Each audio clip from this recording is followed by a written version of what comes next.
Good Hey, evening, Rick. Jason. How are Hey, you? good. You? Good. Hey, Jeff.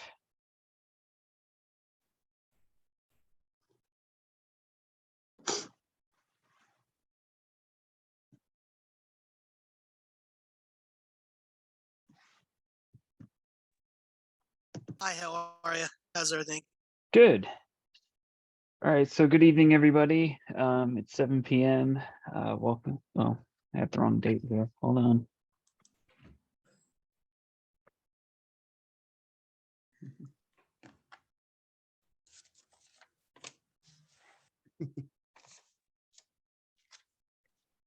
Yeah, just got finished with this slide deck, so didn't have a chance to proofread.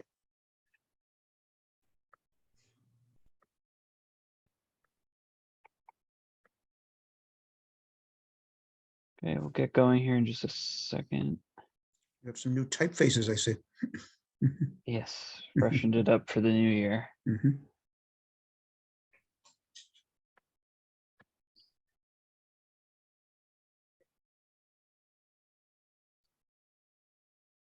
Okay, I guess we can get started. All right, so good evening, everybody. Welcome to the January meeting of the Tri-State Railway Historical Society. Happy New Year. Welcome to 2023. We're so happy to have you joining us tonight. We have some exciting news to share with you, as well as a tremendous presentation. So we'll get ready with the reports. So we'll just jump right into it. So in-person meetings are returning. It was announced earlier this week that Tri-State will be going back to in-person membership meetings.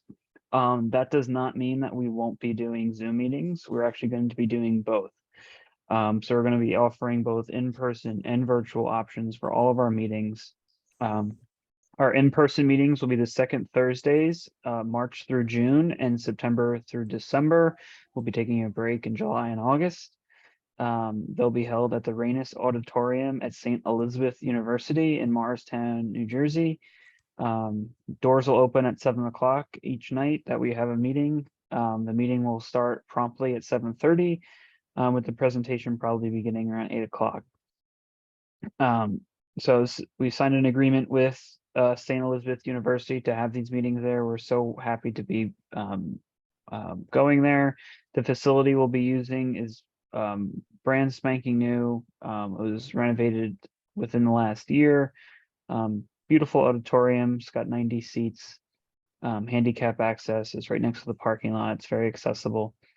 All the information about where and how to get there is on our website. If you go to tristaterail.org/meetings, I've uploaded a document that you can print out and have with you that gives you directions and a map of the campus and how to get to the auditorium.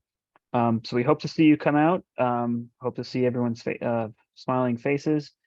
It should be a fun time for 2023. So exciting news. Like I said, all of our meetings still will be simulcast on Zoom and on Facebook. So if you can't join us in person, I know we've had a bunch of people join us from all around the country and around the world on occasion. We will be simulcasting all of our meetings from the Rainis Auditorium on Zoom and Facebook. So rest assured, you'll still be able to watch. And as always, attendance is free and all are welcome to attend. So we have some upcoming programs scheduled. So February 9th will be our last purely virtual meeting, which will be Rails from the Air with John Berkmeyer. The presentation will focus on some of his aerial drone photography that he's taken over the past several years, which should be very interesting.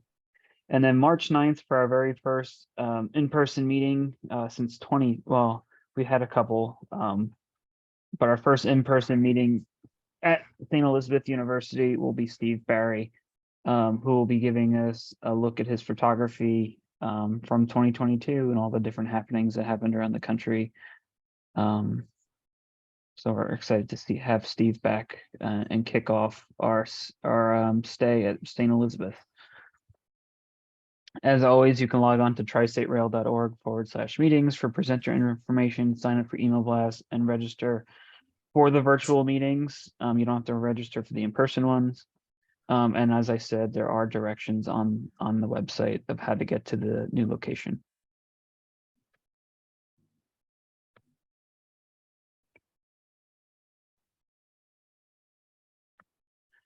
As always, we're always interested in hearing from anyone who has a presentation, or has an idea for a presentation, or has a lead on a presentation. Always eager to schedule new and interesting programs for everybody. So if you have anything in mind, please drop us a note at info@tristaterail.org. I'm currently scheduling for spring, trying to line up some exciting shows for everybody.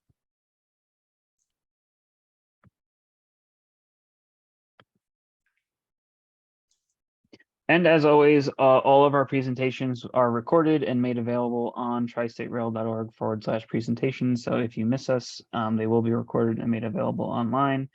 That'll ring true for our in-person meetings. We will record all of them and make them available online for your later entertainment.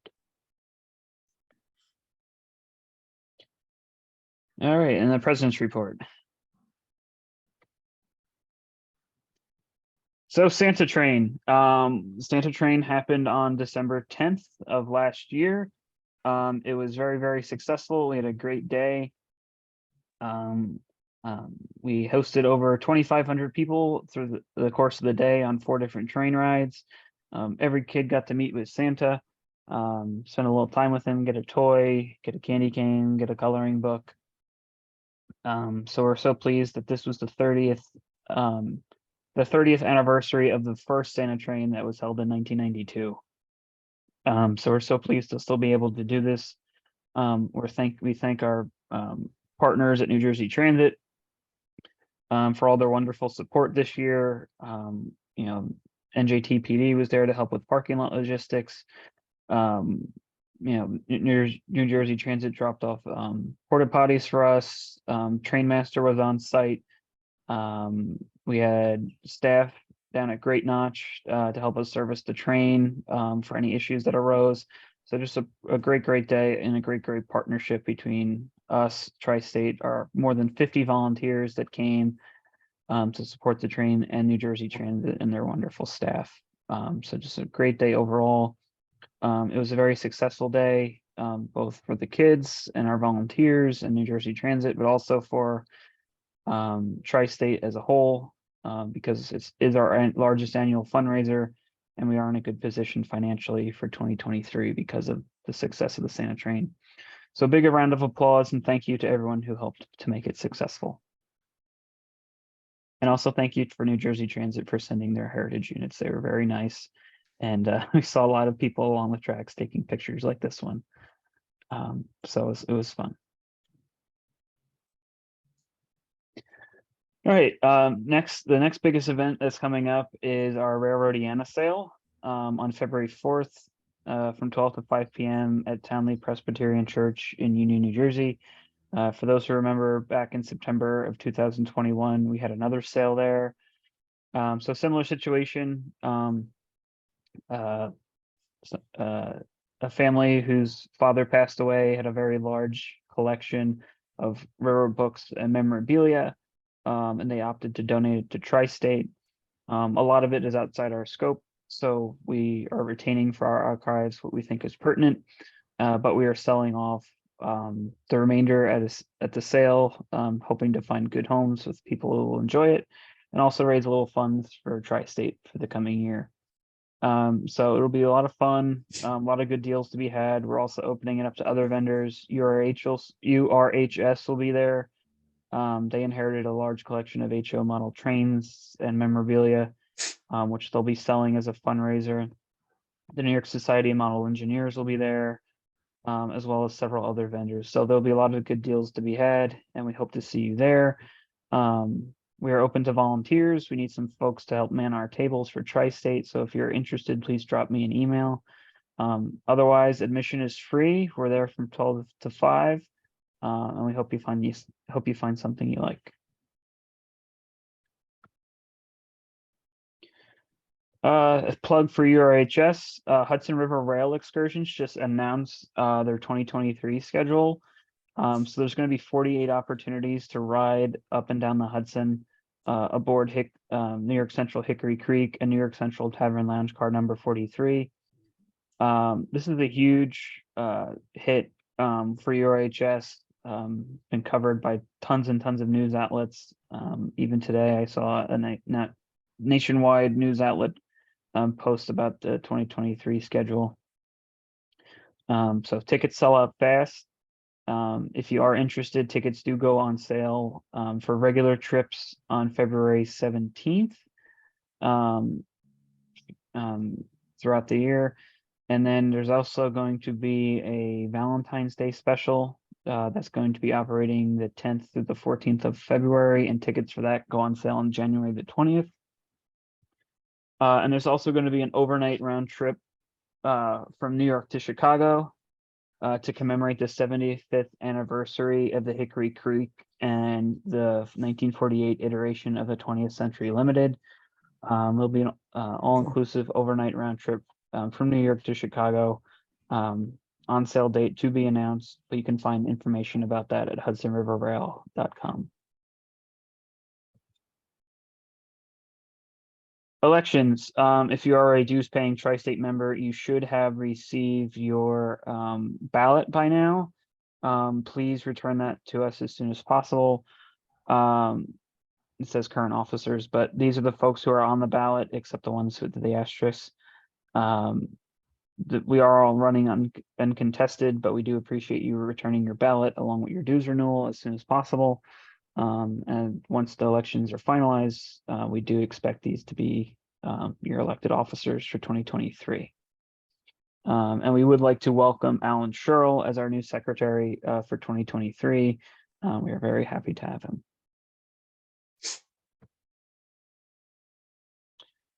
All right, treasurer's report. As I said, the Sanitarium was very financially successful, and we were well positioned for 2023 to do some exciting projects. So as of the end of the year, in our checking account was $104,503. Our dedicated equipment accounts, which is money that was donated for specific pieces of equipment in our collection, was $7,110.40. Our unrestricted savings account was $6,336. Our reserve investment account was $49,413 for a total current assets of $167,393. I'd like to congratulate everyone who made 2022 such a successful year for Tri-State, which is in all the hard work that you've put in, which is definitely reflected in our healthy position financially. So thank you everyone for all your efforts, and we hope to put this money to very good use in 2023. Membership report, Tom. Yes, good evening. I'd like to announce 3 new members. I'd like to welcome Steve Hanlon of Philadelphia, Mark Lewis of Pine Bush, New York, and David Manning of Lyndhurst, New York. And I'd like to welcome back Rich Campana after a short absence from Cyclosana. He's going to rejoin us for this year. And as always, if you'd like to join us, you can go to tristaterel.org/join, and you can join us there. And you can also renew there too, if you want to, if you'd rather renew that way instead of the other way with a check. And actually dues went out within the last week or so, and you can either renew it by check, sending it back to me, or you can do it by tristaterel.org/join. I will know if you've joined or not, if you're a new or an older member. And I'd like to welcome everyone again, and thank you for your membership in the past years. Thank you very much. Thank you, Tom.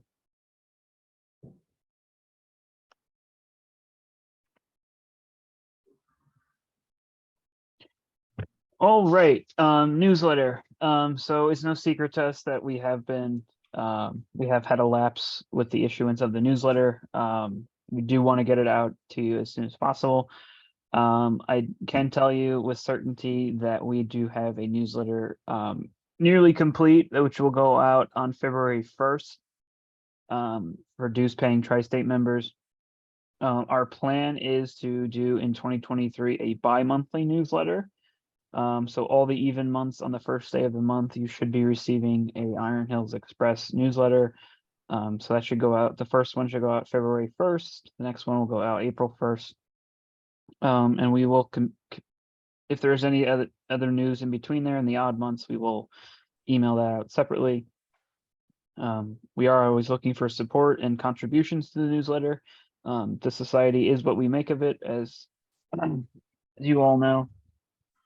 So if you would like to get involved, please drop me a note at richie@tristaterail.org. We're always looking for writers and photographers and folks who want to get involved. So we would be happy to have you. And again, the first newsletter of this year should go out on February 1st.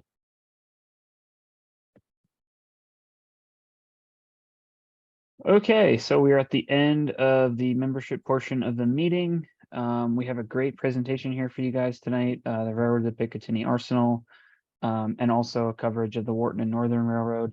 So we're just going to take a brief pause right here for a minute while I get us set up on Facebook Live, and I'll introduce our presenters. So just a brief couple-minute pause.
All right, we are live on Facebook. So Jason, Jeff, the floor is yours. Ladies and gentlemen, we have Jason Huggin here and Jeff Renew from Picatinny Arsenal here to give a historic look at the railroads of Picatinny Arsenal and the Wharton and Northern Railroad. So guys, without further ado, the floor is yours.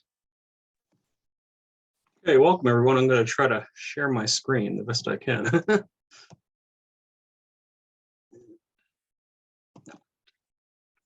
If you can see it, Richie, just let me know when it comes up. Not yet. But Yeah, not yet. Oh, there it goes. Okay. Perfect. All right, so welcome everyone. My name is Jason Huggin. I am currently the Environmental Affairs Division Chief. I was formerly a Cultural Resource Manager at Picatinny Arsenal and managed the historic buildings and archaeological sites. I am a registered professional archaeologist as well. I'm a member of the Picatinny Arsenal Historical Society, and I'm going to give you a walk through the Wharton Northern Railroad through Picatinny Arsenal.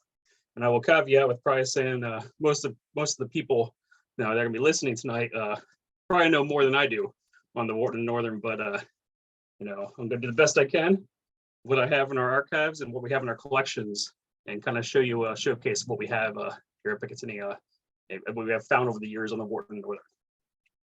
So you see here on this next slide, this is map, it has no date, but is of Picatinny Arsenal, showing the map of showing the outlet of the Wharton Northern Railroad going through the installation. I'm guessing this map dates to about the 1950s, just by the way the installation boundary is laid out. So just a little overview of the Wharton Northern, I should say Picatinny Arsenal itself.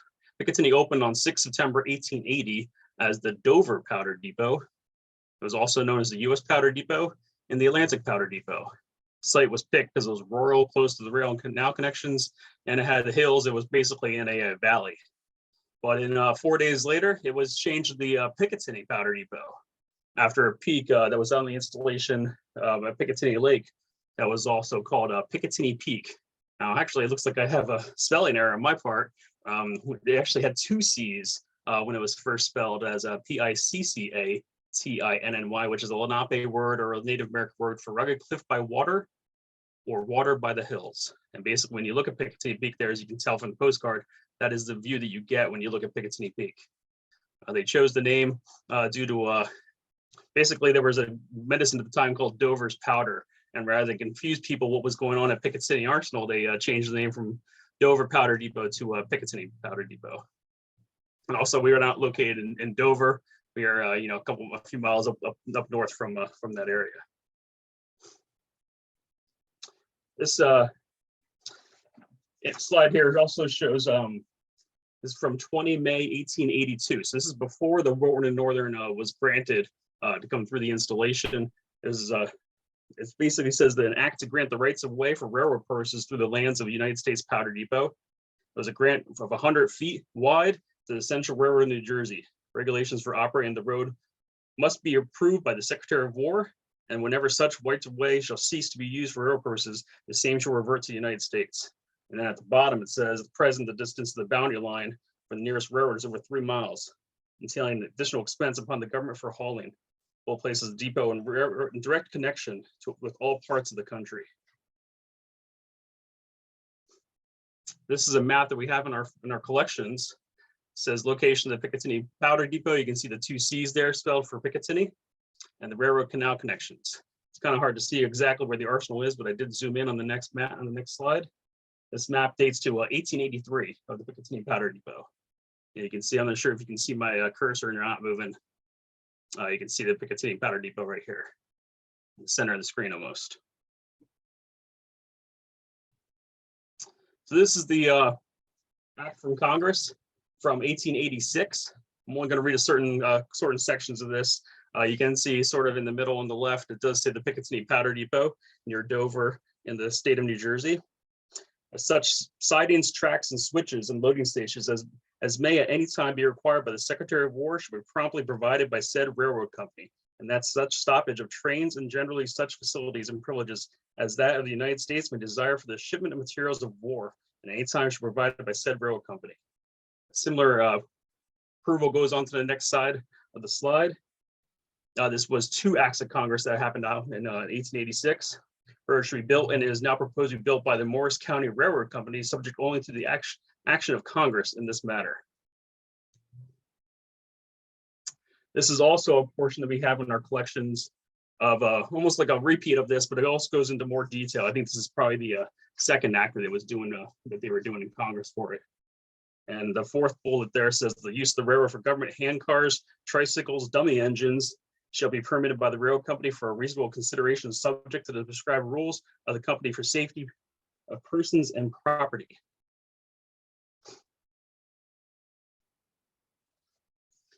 This is a map. This is probably one of the neatest ones I think we have in our collections of the Wharton and Northern. You can see it says U.S. Powder Depot there. I kind of zoomed in the corner where it you can see it up there on the right. From May 25th, 1886. And then basically in mid-December, ground was broken in the vicinity of Denmark Pond, which we do own Lake Denmark, down Denmark Road. By February, 5 gangs were working near Denmark. Meanwhile, a bill to grant the railroad a right-of-way across the Picatinny Reservation had been introduced in Congress on January 30th and was making its slow way through committees of both houses, finally to emerge on April 27th. By September, grading had been completed from the northern terminus to Picatinny Lake, and it is expected that rails would be laid before the snow flies, as they said in one of the reports that we have in file. As usual, these predictions prove overly optimistic, although by early December, the locomotive engaged in laying rails had reached the road from Mount Hope to Berkshire Valley across the Picatinny Tract.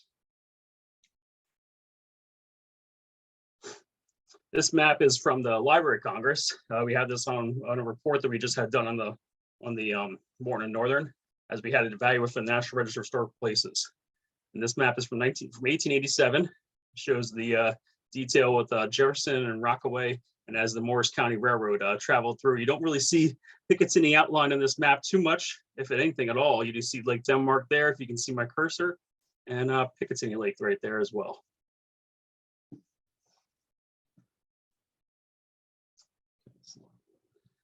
All right, so many people may have seen this before.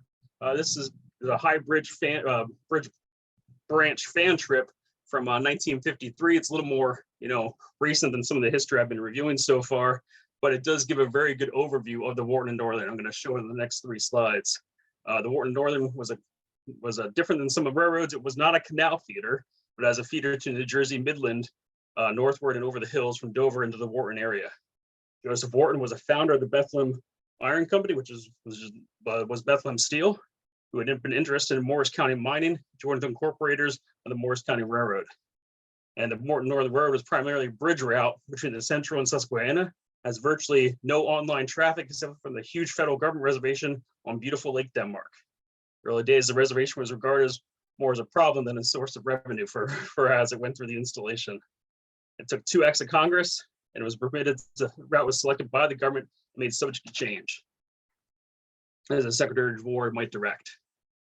In 1905, the Morris County, Port Orem, Hibernia branch, and the Morris County connecting all were consolidated as the Wharton and Northern Railroad.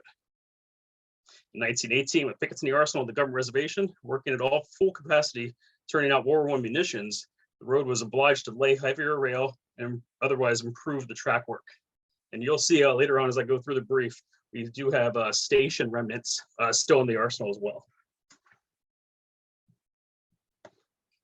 And then finally, the last piece from the High Bridge Branch fan trip, the Jersey Central took over in 1930, and online traffic was derived from Picatinny Arsenal and the Navy's ammunition depot and rocket testing station at Lake Denmark. If you're familiar with Picatinny Arsenal, at one point there was a Navy depot on the installation from 1891 until 1960. We won't go over that too much during the presentation, probably not myself or Jeff, as we have those and other presentations that we do for historical societies and for tours that we give across the arsenal.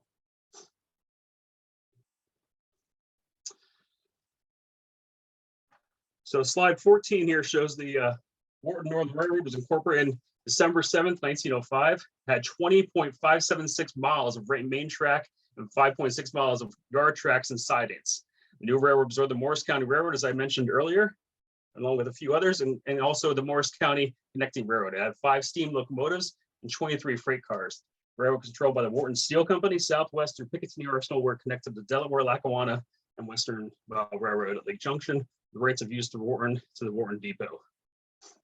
Second line allowed for direct access through Central Wharton, directly into the Wharton Ironworks, the Long Trestle and Bridge over the Rockaway River. The route for the railroad went from Green Pond Junction, where it connected to New York, Susquehanna, and Western Railroad. This is from Joe McKasick. If anyone's been on his iron era tours that he does in Morris County in the summertime, they are great, and he gives out a lot of good handouts and good artwork that he puts together. When he has his time in between the tours and so forth. It shows the southern section that goes into Wharton for the Wharton Northern Railroad, and then it going through Picatinny. And then this is a view of that southern section. I will say that Picatinny still owns the tracks going into Wharton from our installation boundary going into the downtown Wharton area and so forth. This is a view of the Wharton Depot and the Lackawanna Railroad. Note the Wharton furnace is in the background. I had no date on this, but we did get it from John Donato with the Historical Society of Rockaway Township. And then here is a view of the of some of the tracks down in Wharton as well. And as I mentioned, Picatinny does own the tracks going into Wharton. This I found on Facebook, actually, prior from one of your members, from Richmond Nisi of Railroad crossing Route 15 at one point. The tracks are no longer in place. Obviously, Route 15 has been improved over many years. They've been removed many years ago. Now here's a map. I'm sure everyone's familiar with this map that Lowenthal had in 1981, and the iron mine, or the iron railroads of Morris County, shows the Wharton Northern Railroad. It does show, you can see where my cursor is, the Wharton Northern here, and going in from Whartonboro, coming into Picatinny. And I will review these stations, not the Mount Pleasant too much, because that one we have not found remnants of. I believe was probably about where Route 15 expansion has gone over the years and has been removed. But we do have remnants of the Picatinny station, the factory station, the Navy Depot station, and the Lake Denmark station, all in the installation still today. And here's another view I got from the Green Pond History Association, as they also laid it out, showing those stations and even beyond Picatinny's boundary, going towards the Hardy and Windsor mines and so forth, going out to basically where it terminated at Charlotteburg. I thought this one was a very good, showing the expansion of from this map to the other one, showing where the points outlined going towards Green Pond. Very handy map. This is from the timetable. Some people may have seen this in the past in other resources. This is the timetables for Wharton Northern, showed the railroad had 5 of its own stations and passengers could use it across the Wharton Depot on the Lackawanna. And stations in order from Wharton were Mount Pleasant, Picatinny, Factory, Lake Denmark, and Green Lake, or there's probably a Green Pond. Some of these had small shelters. We do have remnants of those shelters still in the installation. The railroad had passenger and freight connections to the Lackawanna, but freight only with the Susquehanna and the Central. South of the Picatinny Station and the Picatinny Canning Gate was a transfer point between the Wharton and Northern Railroad right-of-way and the classification yard, which was owned by the Army. You can see also here some more timetables. This one's from 1905 from the Central Railroad Historical Society.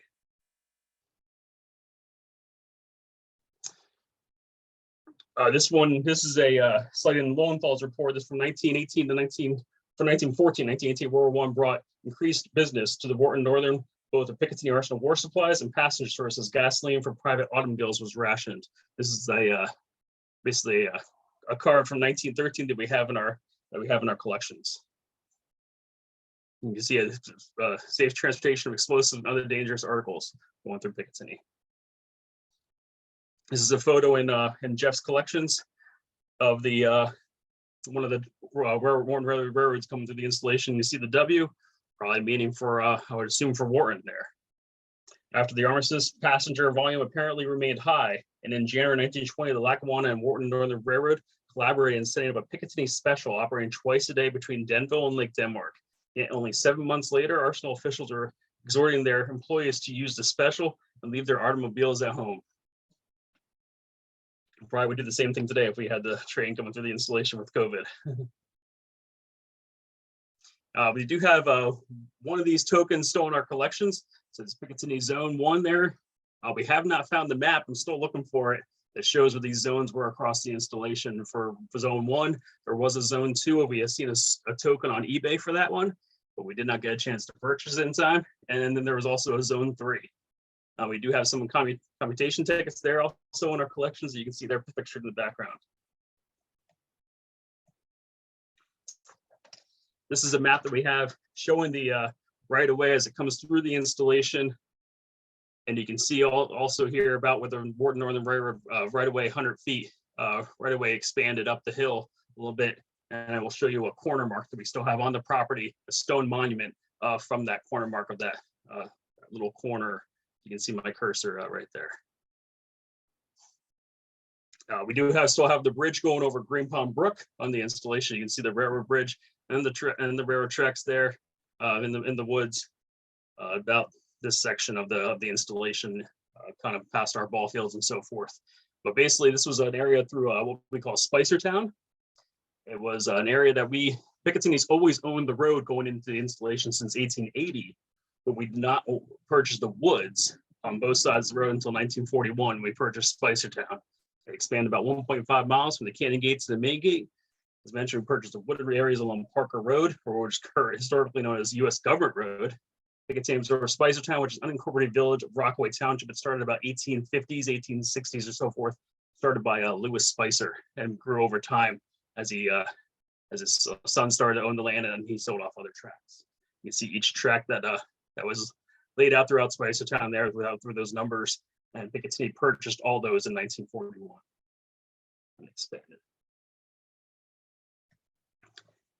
This is a close-up map of one of those tracks getting down towards our Arsenal Canning Gate, and you can see the owners there from the U.S. government: Monument 1, Olga Smith, Charles Smith, Edwin Spicer, Poggenberg.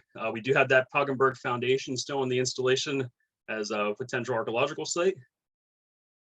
And then this is the corner that we have up in the woods just from the Canning Gate, the stone monument corner, and it places it exactly at this corner mark that we have GPSed and overlaid in GIS of the government of the stone miner there at that corner from the 99-year lease with the government, which obviously ended in 1986.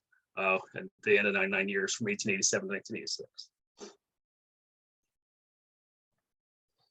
This is a photo in Jeff's collections of the railroad classification yard I mentioned earlier, looking southwest from the Canyon Gate with the Wharton Northern right of way on the left and the Army-owned classification yard on the right. I wish we had some remnants of this besides the track, but that's about it these days with all the development we've had going on with the roads and expansion of the arsenal over the years. But we do have some good maps that show the classification yard back here, if you can see where my cursor's at, and the Canyon Gate being over in this way. And then this one as well, which is very nice and very clear, which the other one was kind of blurry. You can see the Canyon Gate here, stone wall, which was our installation boundary at one point until 1941 when we came to purchase that land. And then that stone monument that I showed earlier would have been just up the hill in this section of the woods. And then these tracks here would have been the Picatinny tracks, and the Wharton Northern would have came right here along following with Parker Road. You see the classification off the road yard kind of spurring off this direction, which is now basically a lot of our part of our south end of our golf course. So probably a lot of it was removed as the golf course expanded after 1941. This is the Picatinny station. This is one I'm going to read next. You can see actually the stone wall there where the Wharton Northern came through, which is now a power line coming through the installation. So the right of way is still visible. It's just now much of it, at least in the downtown portion, has a utility line along it. And you can see also on this map, building 161, which is where the Picatinny station was at. You can see Picatinny there on the station sign. Now, this article, it's kind of a little, some of those in the newspapers in our collections. It's almost like a little spoof on some things, but on account it says of railroads being such an important part of the fences program, I know you will want to see the picture I took of the Picatinny station of the Central Railroad, New Jersey, Wharton Northern, and G&W. In case you are confused, you get on this Central Railroad at a Wharton Northern station and ride to God knows where, which is up in the woods beyond the Navy. This picture shows the station master and his first assistant station master. The station master was Mr. Myers, and the assistant was Mr. Gallagher.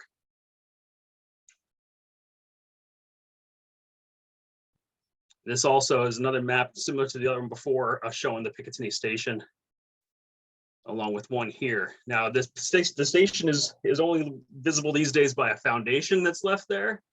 But we did get this picture recently from John Donato from the Historical Society of Rockaway Township. He found this on eBay as well. It says Wharton Northern Depot, Picatinny, New Jersey. This is now a building on the arsenal that we use for storage of some materials for the golf course. But we do still have the foundation remnants of this station right here. This building right here next to it on the installation. You can see a W there, just like was shown in one of the other passenger train photos. This is a ticket we have on our collections. It says the factory station, good for 30 days from date of sale. This dates to, let's see, 1924. We do still have remnants of the factory station. This one is probably the one that's most intact, even though the roof is obviously missing, as you can tell from the photos, but it has 4 stone walls and does have some chimney remnants as well. Some cut stone piers with reinforced concrete cores, brick lined cistern well also there. Chamber with cut stone walls, fire brick retaining wall. It was basically asbestos fire brick, cut stone stairways. We have done an archaeological survey in part of this railroad station. We did not find many artifacts at all, hardly anything. It basically is built on top of a rock outcrop. It's only about only a few inches deep to hit that bedrock. And that was across the entire station. This actually is just sitting up the hill from our what was our former power plant that we took down in about 2010, 2011 timeframe.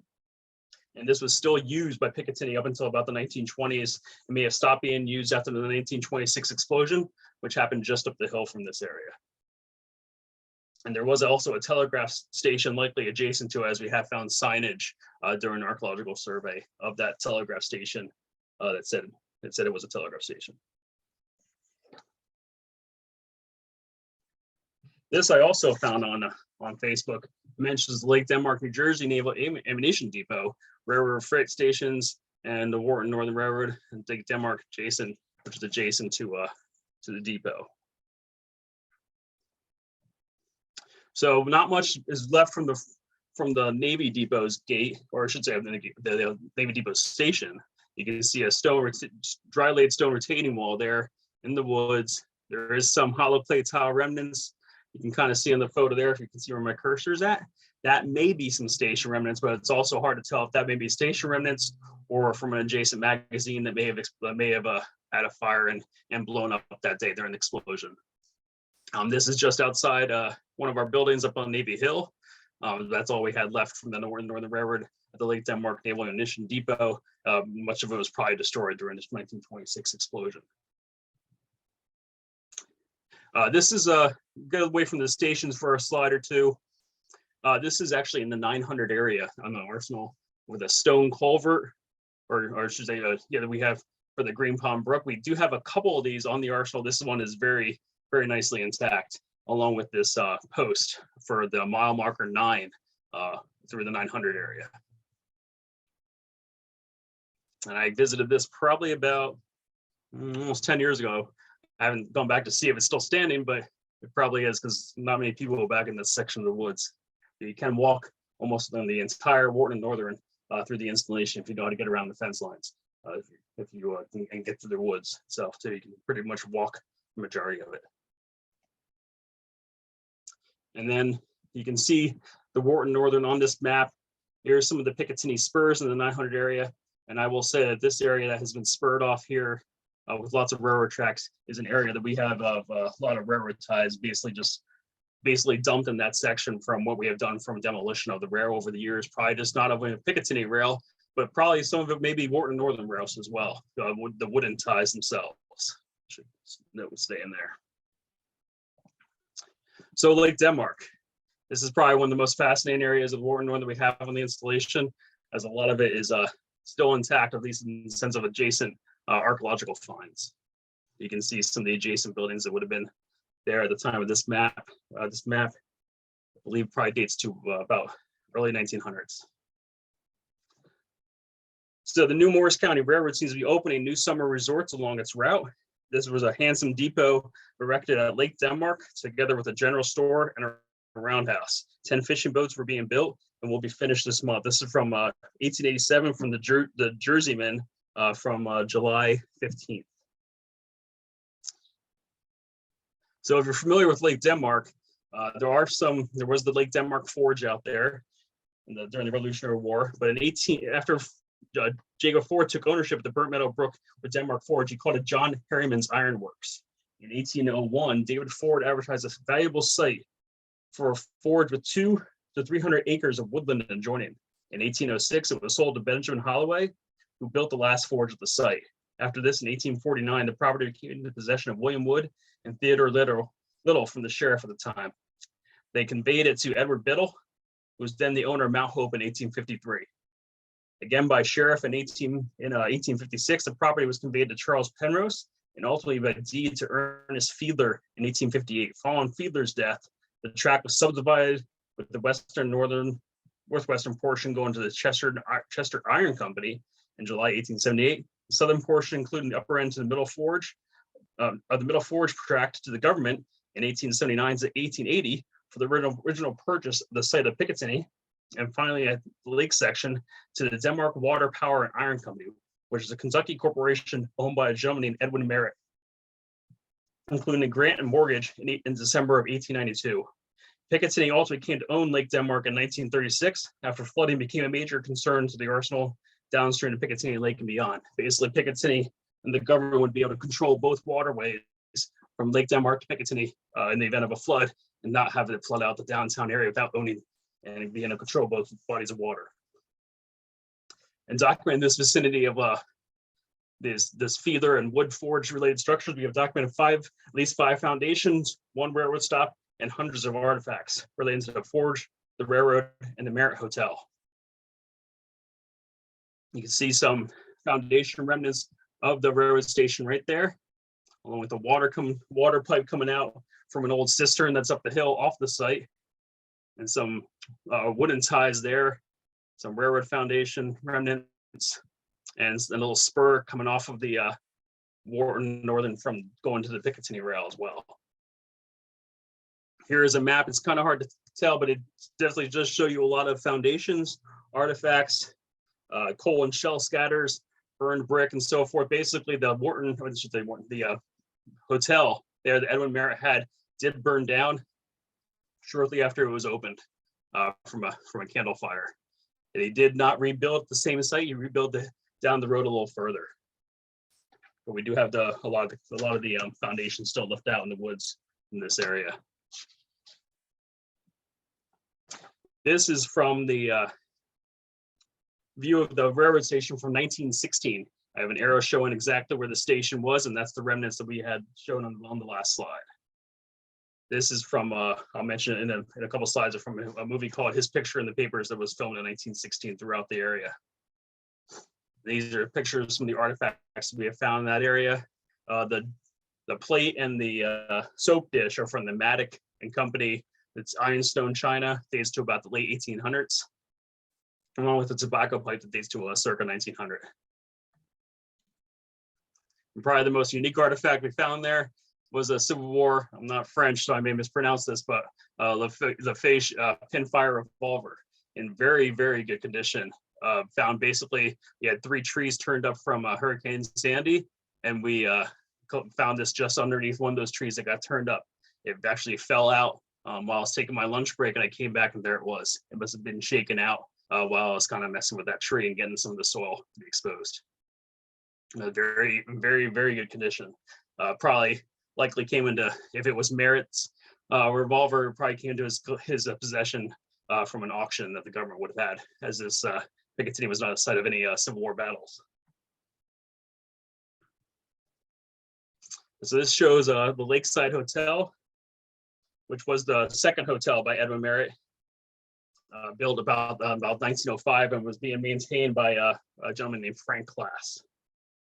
And later on, it was also maintained by a gentleman named Thomas Morphy. So this also shows a very good view of the second hotel. The Wharton Northern Road, if you can see my cursor, is kind of right about there, so against that stone wall.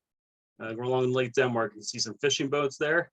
The advertisement for the Merritt Park Hotel, which was the second one, even though that's the advertisement for the first one. This one shown there in the photograph is the second hotel, not the first one. No, we do not have any pictures of the first Merritt Park Hotel. This would have been the Lakeside Hotel you see pictured here. Well, Merritt Hotel was a select family summer resort on the healthiest location in the country, overlooking the lake 1,300 feet above tidewater, the wildest and most picturesque part of northern New Jersey. Fine bathing, boating, fishing, and gunning. Opened June 5th. And Annie Oakley, I'm not sure if she stayed there at the hotel, but she did come into the area and have many pigeon shooting competitions against men, and she was always winning. And we do have not pictures of her being there, but we do have accounts of her being there from the Iron Era newspaper. And here's also some more views of some postcards found. We have our collections showing Lake Denmark, fishing boats, and then another view of some fishing boats and this rock that is still visible out there on Lake Denmark next to our dam. So here's a picture of the movie from His Picture in the Papers, which starred Douglas Fairbanks. It was filmed, I believe, in parts of it in Atlantic City, New York City, and then a small little portion, about a minute to a minute and a half long, about 57 minutes into the silent movie at Lake Denmark. You can see a gentleman walking here along Lake Denmark, along this portion of the track. There was another spot shortly around this area of the movie where it showed a split in the tracks, but that was not filmed at Lake Denmark. So it's kind of weird that they, have this one filmed and then they flip right to another spot and how they joined that into the film, because that was not at Lake Denmark, because there was no split in the tracks out there. There was no width for it along the lake, nor any width of it in the right of way either. This may have been next to the barn there at the hotel, and then this would have been the gentleman starting to get into his fight in the movie right next to the lake. You can see the mountain ridge there for the Copper's Mountain, and then going over part of what would have been, we call it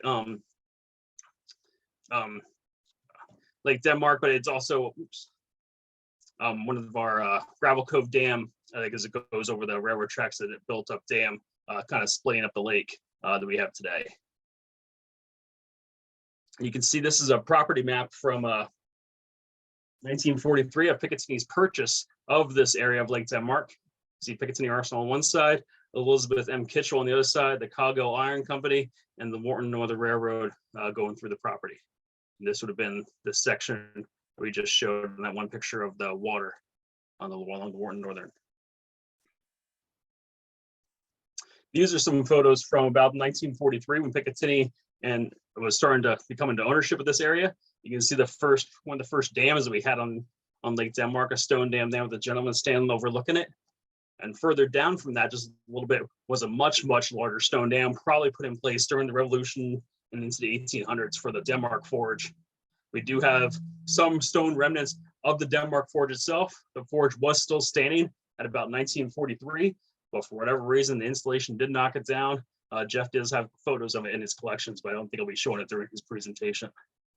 And here's another view of that stone dam. And here would have been a quarters for Thomas Morphy that was still on the installation until the 40s. Was on one of our buildings. I think it was building 1216 at the time. And here's some more photos from the 1940s of the Wharton Northern and some of the cottages and houses that were in that area that we purchased during the property acquisition. So this was a photo in our National Register of Historic Places evaluation of the Wharton Northern, showing looking east from the Susquehanna Railroad at the former Charlottesburg Junction to the Wharton Northern. In 1930, the Interstate Commerce Commission authorized the Central Railroad of New Jersey to acquire the Wharton Northern and the Mount Hope Mineral Railroad and the Hibernian Mine Railroad. The trackage went from Green Pond Junction to Backong Junction, or Lake Junction, it's also called. The entire Wharton Northern was slated for abandonment by the Central Railroad in 1971, but the Department of Defense raised strenuous objections, pointing out that the Wharton Northern shipped approximately 50 cars per month to Picatinny, and that the government had a system of approximately 40 miles of track connecting with the Wharton Northern, and then the year ending June 1st, 1971, Picatinny received 498 carloads of coal alone. The Central New Jersey later submitted a plan to convert the Wharton Northern to a terminal railroad, serving track from Rockaway to Kenville, including Picatinny and connecting to Erie and Lackawanna. The Wharton Northern was abandoned north of Picatinny, but continued to serve the arsenal. A large portion of the arsenal's own trackage was torn up in 1979, which Jeff will review later on, but that which remained was rebuilt to heavy-duty standards ready to handle the upsurge in coal shipments.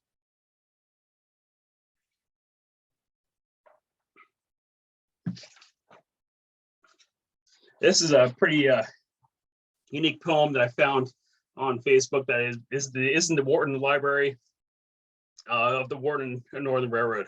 I found it pretty unique. A portion of it says, "Over cobblestones through sleet and rain to the Morris County we must go, no telling how long we must remain, waiting for the Wharton train. The cars are like an old caboose with the cigar stumps and tobacco juice. If you wish to look outside, the window upward you must slide. And when he reaches the station, a godforsaken spot, then on trestle as we round the curve that is so trying on the nerves, and some of these days we will take a roll, so God have mercy on our soul." That's all I have to present tonight on the Wharton Northern Railroad. One thing I will conclude with before I go into Jeff's presentation. I will not take questions yet. I believe Richie's going to take questions at the end of our brief. I will mention this website that's listed here. This is Picatinny's one of its most unique historic preservation projects that we put together.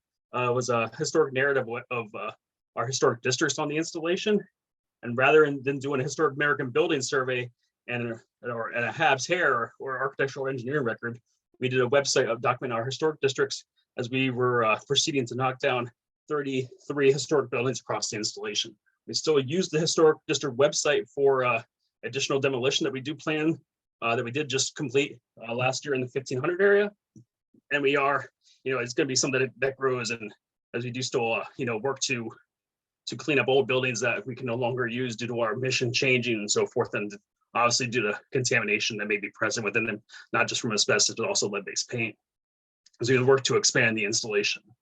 But this was a very good project that has won many awards, not just from the New Jersey Historic Preservation Office, but also from the Department of Defense and Department of the Army. So I thank you for letting me give a brief on the Wharton Northern Railroad. I hope you enjoyed it. And I'm gonna try to pull up Jeff's presentation as well on the Picatinny rail. Please hold. Can you still see that, Richie? Yep, All right, there you go. Jeff, the floor is yours. I see the question slide. What's that? I see the question slide. Oh, So- I'm sorry. Let me just try to close mine for a second there. Maybe that'll help. Stop. Screen share again. There we go. Is that better? There you go. All Okay, yours. Jeff, it's all yours. Just want to say thank you for the opportunity to present this. I'm Jeff Renew. I'm the Armament Center historian at Picatinny. Formerly, we were ARDEC, now we're the DevCom Armament Center. I've been the historian for the past 5 years since my predecessor, Dr. Patrick Owens, retired. But I've been at the Arsenal for the past 24 as an engineer. So I do a couple different jobs up there at Picatinny, and it's definitely a unique opportunity to be able to do put both of my master's degrees to work. So thank you for hearing me tonight. And Jason, let's go on to the next slide.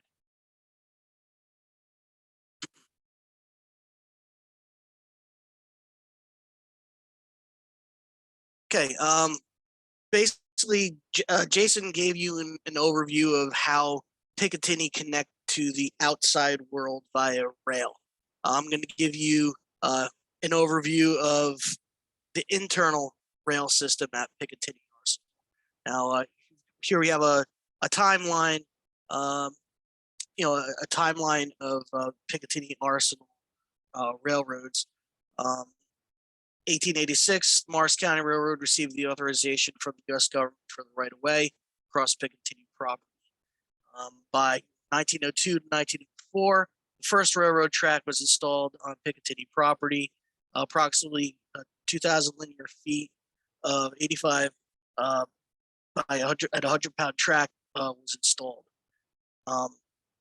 Now, in 1904, the track branched from the Wharton and Northern line between the Cannon Gate and Mount Hope Road, ran through the magazine area on the east side, made a loop below Lake Picatinny, and went through the magazine area on the west.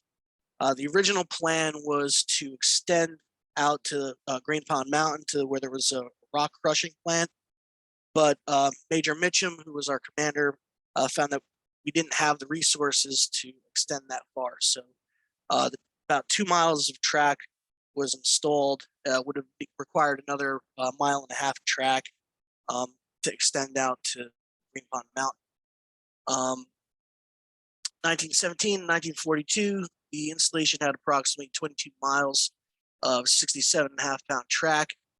41 to 57, there was installation of approximately 11.5 miles of 80-pound track.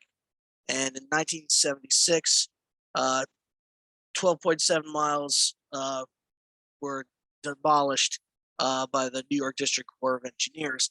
That coincided with the ending of Picatinny Arsenal's manufacturing mission. The R&D mission continued, but at that point forward, the manufacturing mission ended, so we didn't have the same amount of ordnance and material to be shipped off Arsenal. Next slide, please, Jason. This was the Act of Congress granting the right of way. Jason covered this, a bit with the Wharton and Northern, so we'll just go ahead and move on over to the next slide. Now, most of these articles and things that you'll be seeing here that I'm presenting come from newspapers and magazines and photo albums that we have in the Historic Archive. This right here is from World War I, but I'll give you a little bit of info about our first locomotives that we had back, in 1905, that time frame. The employees recalled that there were two locomotives that they affectionately called Old Maud and Tin Lizzie. They recorded as have seen extensive service before being brought to Picatinny, and both apparently had significant trouble climbing the hill on the east side of the base. And apparently, Maud couldn't pull her own weight for much of the time. By the time 1918 came around, they expanded a little bit on the World War I time frame. As of June 1st, 1917, we wound up with one engine that they called Dinky, and they had one man operating this engine. He acted as the fireman, the engineer, the brakeman, conductor, dispatcher, the yard master, and the traffic manager. So here he said, there was one duty. The one duty of this well-organized force was to pull the cars or car found on the Wharton northern siding of some building which seemed to be empty, where, if they were discovered, they were unloaded. As traffic became heavier, the force was enlarged, the different members being given assistance. Additional equipment was procured, as well as the truck mileage was more than triple. Following this, section was placed in charge of a yard master, and later it continued to grow as it separated from property section. Okay. Here it said, when the spring thaw came, track ballast, which consisted mostly of snow, began to melt in a familiar and encouraging sight for the yard master was to see the locomotive tugging away at a boxcar which was bumping over the ties, trying in vain to leap back onto the rails. Again, most of us will recall the gondola car gracefully hanging over the end of the coal trestle, apparently unable to decide whether to make the final leap or not. Paints quite a funny picture here at World War I time frame. All right, Jason, if you could go to the next slide. Now, the Picatinny magazine is another World War I era publication that Picatinny produced. And this here was a short little write-up about the traffic section and about our little dinky engine that we had. Since the traffic section's hornblower has gone away, that section is busy but quiet all day. Save for a shrill whistle and a chug or two, little is heard of them the whole day through. We'll follow that dinky about the plant and give the work they do just one slant. From Lake Denmark to no man's land, they switch to cars to beat the band. Through rain and sleet, cold and heat, their endurance cannot be beat. The good work they accomplished, though ice and snow, much credit is due to W.C. Rowe. Next slide, please. Now, by the time 1937 rolled around, now this is from what I believe to be the only Picatinny yearbook ever published. We have this in our archive. But what we have here, you can see the expansion of the railroad with our new engines here.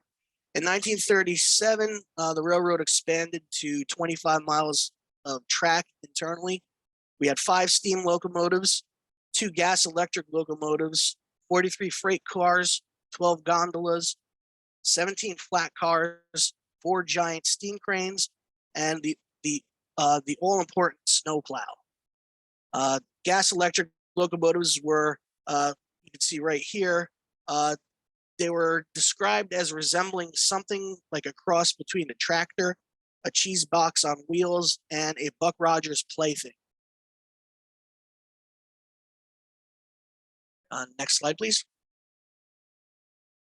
Now we have the start of World War II here in 1942. We've got 2 of our Picatinny engines here. We have a diesel engine on the left-hand side here, a 65-ton giant diesel locomotive recently bought for the transportation department. As twin motors develop 400 horsepower together. On the right-hand side, there's a fireless locomotive. It's a steam engine. You can see here they call it a midget engine used at the arsenal. The steam-driven locomotive fills the boiler with steam at the powerhouse, and it says it pulls quite a load. And this is from 1942. Now, what we see here, we have on the transportation of people. On the left-hand side, we actually have the transfer point from commuters coming in via rail on the northern. They would then unload from there and then get on board the Picatinny internal rail system, which would then take them to various points, across the arsenal, go all the way out to the loading area. On the right-hand side, you see people walking over to the Picatinny rail. That is the bus station. So we had commuters coming in both by rail and by bus. For those of you that are familiar with the arsenal, the location of this bus drop-off point, transition over to the rail, would have been over by where, if you're familiar with the arsenal, by where the salt domes are. There's a parking lot kind of across the street by the Robinson enclosure. That's where the buses would have dropped the folks off, who then would have gotten transportation to different points on the arsenal. Jason showed before, we had those tokens, depending where they needed to go, what zone on the arsenal. They'd hop on the train and get to where they needed to go. Right. Here we see this is the next few series of slides here are from 1943 Transportation Department photo albums that we have in the archive.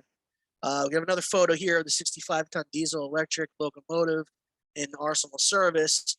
On the right-hand side, we have an internal photo of a two-way radio system that was installed within the diesel locomotive. And this gentleman is operating the train, and he's demonstrating how they use the two-way radio phone. Next slide, Jason. And here we have that the diesel engine again. It's a very, very popular engine. You'll see this time and again throughout these photos. And here we have some another photo of some cars hauling explosives near one of the magazines. So they would have been loaded up from the magazines and transported that around the arsenal to where probably would need to be melted and loaded into munitions. Next slide, please. Here we have a photo of a gentleman unloading a car with a 12-inch armor-piercing projectile. That would have been a Navy round. We did work both for the Army and the Navy during World War II. So this gentleman is hauling this 12-inch armor-piercing projectile off of the car and to its destination. Next. Here we have a gentleman unloading fixed ammunition off of a car. It's probably either mortar ammunition or tank ammunition. You see a three round bundle there in alternating directions. Now, the way the round is packed, you see that strip of tape that's around. The soldier would have to remove that tape, pop the cap off, and then access the projectile or the round from there. But you can see there's a bunch more stacked up behind the gentleman who's pushing around the rollers out in the back of the car. Next one, please. And here we have a photo of women unloading some boxes from a car on post. This was a car from the St. Louis Southwestern Railroad. It was a retired car at this point, retired from service from cross country, but it was perfectly fine for moving materials around Picatinny Arsenal. Notice the box is stamped fragile. Wondering what's in there, maybe metal parts. Don't know, but they are unloading that car, and you can see in the background there are other staging areas of boxes and unloading points where the car would have pulled up, and the boxes unloaded to be staged to be moved elsewhere. Next slide, please. Here we have one of the cranes loading coal into a car to be taken to presumably the powerhouse. There would be used to generate power and steam for the arsenal. For the longest time, the arsenal was actually heated by steam as well. There are still steam pipes dotted all around the arsenal that are still used in areas where there's energetic operations going on. You want to use steam as opposed to anything that generate a spark or an efficient source for safety reasons. So here we have, like I said, the crane loading up some coal onto the cart, bringing it on over to the power station. Next slide, please. And here's our steam engine pushing that load of coal to its destination. You see in the background of this shot, looks like Picatinny Peak. This probably was taken somewhere around the 500 area. Kind of, if you can't see the lake from here, but it would be beyond the buildings that you see on the background on the left-hand side.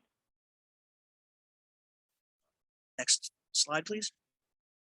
And here we have a car that's being loaded up with scrap metal. The machine shop would have been over on our left-hand side. So kind of like a salvage operation. They turn down parts on the lathes or scrap metal, things like that. Rather than just throwing them out and wasting it, they actually pulled it all together, loaded it up on a cart.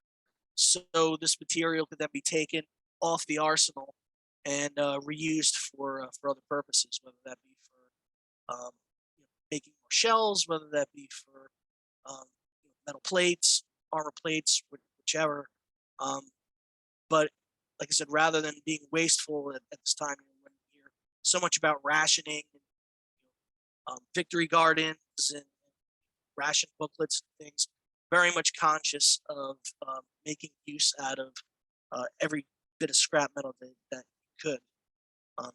So this car here full of scrap metal is waiting to be hauled away and repurposed. Here we have some pictures of some repair and expansion work going on. This would be our narrow gauge rail. You see on the left-hand side, the gentleman's working on repairing the trestle. And you see on the right-hand side, the train on the very same trestle once it's operational and safe to traverse once again. Next slide, please. We've got a diagram of one of the narrow gauge trains. And I mentioned the steam lines before, so that this is basically a diagram showing what the clearance needed to be for any sort of overpass or steam line, anything that needed to be run through the arsenal, so it wouldn't impede the rail lines going through. Jason was good enough to find that and send it on over to me. It's a very interesting find. Here we have some before and after photos of a spur construction over on our lower storage area. You can see the route that the line is to take, with the rails being laid out, the ties being laid out on the wood, its proposed line. And on the right-hand side, you see once the track has been laid down, same location, slightly different angle, but you can kind of get an idea of how it looked before and after. Next slide, please. Some more construction after the war, 1945, 1946 time frame. You see here, laying track down and the use of an air hammer to clear a path and to lay down the track. Next slide, please. Here we have during the Korean War a photo of Picatinny Railroad running along Lake Picatinny, heading out towards Lake Denmark. By 1958, Picatinny land area covered 5,058 acres. There were 1,150 buildings enclosing 2.6 million square feet of floor space. And to support all of that, there was 35 miles of railroad track. There was 40.6 miles of paved road, 21.26 miles of unpaved road, and 44.3 miles of sidewalks, 75 parking lots with capacity for 4,200 cars. So you can see expanded quite a bit in the late 1950s. Next slide, please. Now I mentioned 1976, demolition of a lot of our rail took place with the conclusion of our manufacturing mission, but interest in the railroad still continued at Picatinny. And here we have an article from the Picatinny Voice about the Model Railroad Club. They had meetings in building 1095 in the basement, and they constructed both HO and Lionel scale trains. They also had a plan to renovate some of the World War II era cars that were still at Picatinny at the conclusion of our manufacturing mission. The plan was that to renovate them and turn them over to the Picatinny Museum to have as a showpiece, so people could actually go inside and see them. But to my knowledge, that never materialized, and fortunately, we did not have those restored cars on the post. Next slide, please. Here we have a photo of our steam engines departing Picatinny for the last time. You've seen them quite a few times in photos that we had from 1937, 1940s forward, but this was their last hurrah, so to speak, as they departed their home. Next slide. And that's all I have. I hope you've enjoyed it. Here's a plug for the Picatinny Arsenal Historical Society. We meet regularly fourth Wednesday of every month at the Rockaway Municipal Building. If anybody's interested, you can follow us on Facebook, and you could email us at picatinnyhistory@gmail.com for more Picatinny history. And thank you all very much for the opportunity to be here tonight and to talk to you a bit about Picatinny and how it relates to our rail systems. But thank you all very much. Thank you, Jeff and Jason. That was a wonderful presentation. I certainly learned a lot that I didn't know before, especially the expansive size of Picatinny Arsenal. So I didn't realize. Yeah, Picatinny is about 5,853 acres. Yeah, I didn't realize there was 35 miles of railroad in there. We did have a few questions come in. If anyone has a question, please drop them in the Q&A, and I'll thumb through them. So lots of compliments. Great presentation. We had about 110 people at our peak there. So Kathy Funkel says, Jason, that was excellent. That Lake Denmark Hotel's photos you showed, numbers 1 and number 2, they're on this. Were they in the same location? No, they were not. No, the first hotel, the Merritt Park Hotel, was up the hill from the Lakeside Hotel, which was down closer to along the railroad tracks itself. Both did burn down, I will note. Okay. She also said Murphy also managed another hotel on South Green Pond. Yes, correct. We had a note from Frank Riley, who worked for the Central Railroad of New Jersey, who says, I was the railroad freight sales manager in 1969 to 1972 and visited the arsenal.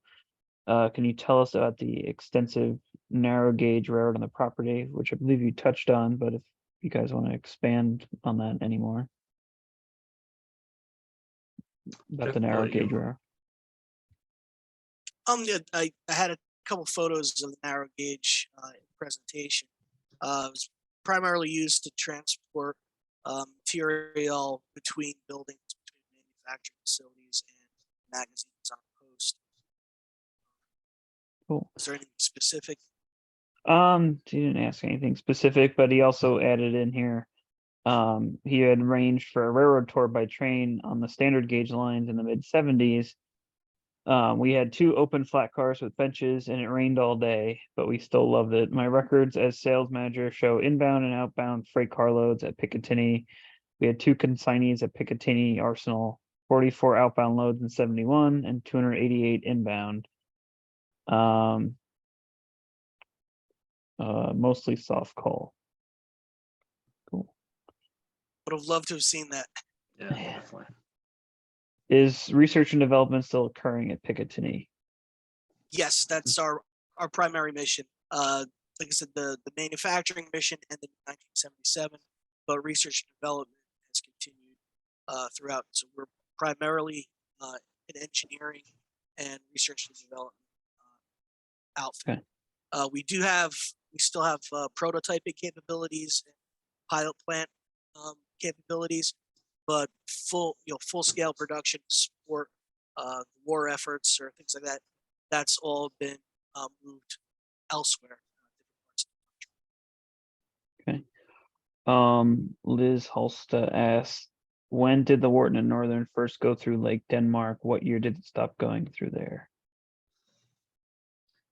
Probably would have been about as I mentioned early on in my slides, it would have been about the late 1800s, probably pretty shortly after it would have had the Act of Congress, about 1887, 1888.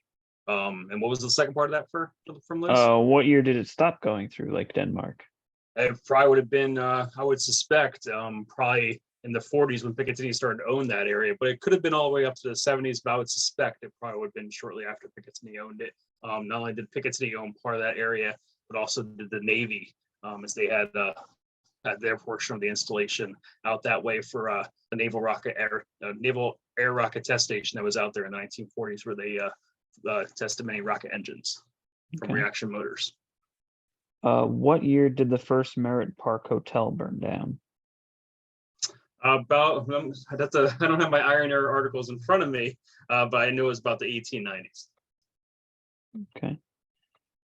Rich Wisniewski says, great presentations. Do you have any idea when the last actual rail cars were delivered to Picatinny? Delivered. Well, I know, as Jeff mentioned, they departed in 1987 in the sense of delivered. I don't know if we had that in our collection in our archives, not Jeff. Did you? I could certainly look it up. I'm assuming World War II era engines. Yeah. That was probably the height of it. I don't know whether. I guess he's asking freight deliveries, I guess. Oh, the freight deliveries would have continued right up until the manufacturing mission. Okay. 1977. Okay. 1976. Can you give a sense of the types of commodities that were delivered by rail to Picatinny? All sorts of raw materials, everything from metals to paper to office supplies to you name it. It's coming on rail. Okay. Were there intra-base movements as well? What was moved on the base railroad? Internally, would have been used to move both people and materials. So it would have taken raw materials to the buildings where they needed to work on them, whether it's blocks of metal, steel, aluminum, to the machine shops. They would then produce the parts, load it back up onto another train. That would then take it to the loading area where they could put the explosives in or install various other components, put them together to package them up. Then they would load everything that was packed up onto another car and transport that back over to the northern spur, where they can then load that up onto another car and take that to the larger world. Do you know when the last time passenger trains were operated by the Arsenal? I would suspect probably during World War II, Jeff. I would suspect for that For one. commuters, yeah. Yeah. Yeah, during World War II, we had close to 18,000 people on the installation coming into Wow. the base. We had people coming in from as far away as Brooklyn. Can you give any idea of how much damage was caused to the Arsenal by the 1920s explosion? I'll let you handle that, Jeff. Dollar figures I don't have right in front of me, but I can find that. I have the information, just not in front of me. But a larger portion of Lake Denmark Depot was leveled, completely leveled. There were many buildings on the arsenal that sustained damage, mostly wooden structures. Found some of the buildings that we had that were made out of stone, very resilient. Just like the commanders had commanders' quarters, both the naval commander and the army commander's homes, which were made of stone, sustained minor damage, even though the blast was terrible. 2.5 million pounds of TNT that went off. It's staggering to think about. Yeah, absolutely. It's scary to think about. And we were lucky that it happened. Lightning strike happened on a Saturday, so there weren't many people around. There were 19 fatalities, and those were Marines who were fighting fires. So as they're trying to put the fires out, secondary explosion going off, and that unfortunately killed them as they were trying to put the fires out. Those fires were going on until the following day. It's quite devastating. Awesome. Well, I think that about wraps up that comment come in from Rich Wisniewski. I have an electronic copy of a C&J drawing from 1959 showing a proposed new track to be located at Orland Junction, just north of Lake Denmark. The track would have served the reaction motors division of Theocol Chemical Corp. No idea if it was ever built. There is some right-of-way portions out there near what's now Sterigenics out there on Lake Denmark Road. Probably getting pretty close with the Orland, and there is some foundations out there as well. I'm not sure if it came to fruition as the gentleman mentioned, but I think it was probably thought about given the railroad right-of-ways that are out there, at least in the patent sense of trails being cleared for it. Okay. Frank Riley wrote that the last train over the entire Wharton and Northern ran on June 11th, 1972 with C&J locomotive 1064. The next day, the County of Morris removed the old humpback bridge in Rockaway Township. Okay. So lots of great compliments. So thank you guys so much for coming out. We greatly appreciate it. I also want to thank Tri-State's own Leon Moreau for helping to arrange this. So Leon, I know you're tuning in tonight, so thank you so much. Thank you, Leon. For putting this all together. Thanks, Leon. All right. Thank you, gents. And for everyone watching, our next show will be the second Thursday of February. Rails from the Air with John Berkmeyer. It'll be our last solely virtual meeting before we go to St. Elizabeth's University in March. So good evening, everybody. Good night. Safe travels. Thank you again for having us. Thank you. No problem. Happy to have you. Good night, everyone. Take care.